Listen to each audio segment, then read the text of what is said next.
There's a right way to license your songs for a movie or an album, and then there's what they did.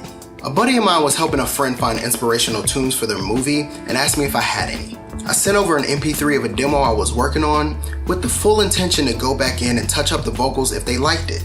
They sent over a license, I sent it back with my revisions and a note to let me know when they needed the finished song.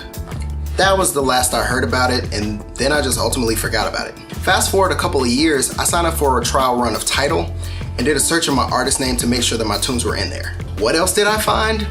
You guessed it, the demo of that song as included on that movie's soundtrack. I'm not super upset about it because it was a throwaway tune, but this is a prime example of what not to do when assembling a product. Strike one, the licensing process was never finished. It could have been due to a case of miscommunication, yet since the soundtrack has been released, and most likely the film as well, this technically makes them copyright infringers.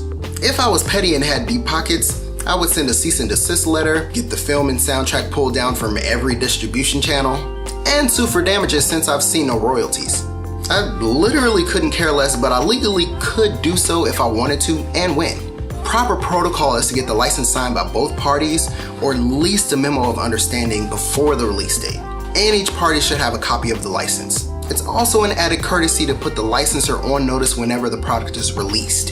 In reality, this doesn't always happen, but everyone should be okay with the product going out of the door, which brings me to strike two. The soundtrack wasn't mastered. I skim-listened to the soundtrack once I realized it existed.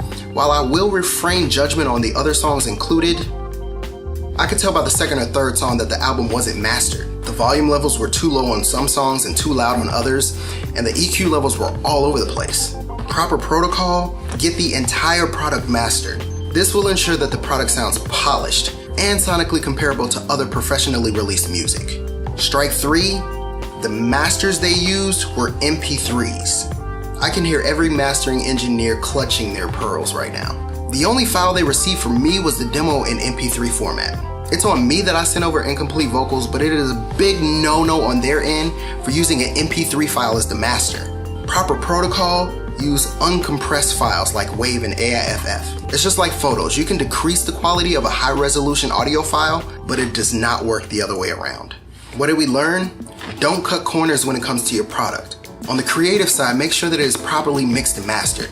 If you want to impress people enough to purchase your product, it needs to be able to sonically hold its own beside the music on the radio, which isn't saying much. At the very least, every DAW has mastering templates that you can use. On the business side, make sure you license everything that needs to be licensed. There are so many people out there that have lost out on opportunities and income because their business acumen was that of a houseplant. As for my situation, I took the L on this one. Don't let my apathetic reaction fool you. The song has been registered at ASCAP in case any performance royalties funnel through, and I will come for my mechanicals if I get any inclination that it's selling enough to grab a steak dinner at the nearest Sizzler. But in terms of me putting up a fight with a production company, I don't see that happening. Won't happen again though. Thanks for watching this video. Leave any questions you may have about the music industry in the comment section below, and it could be answered in a future video.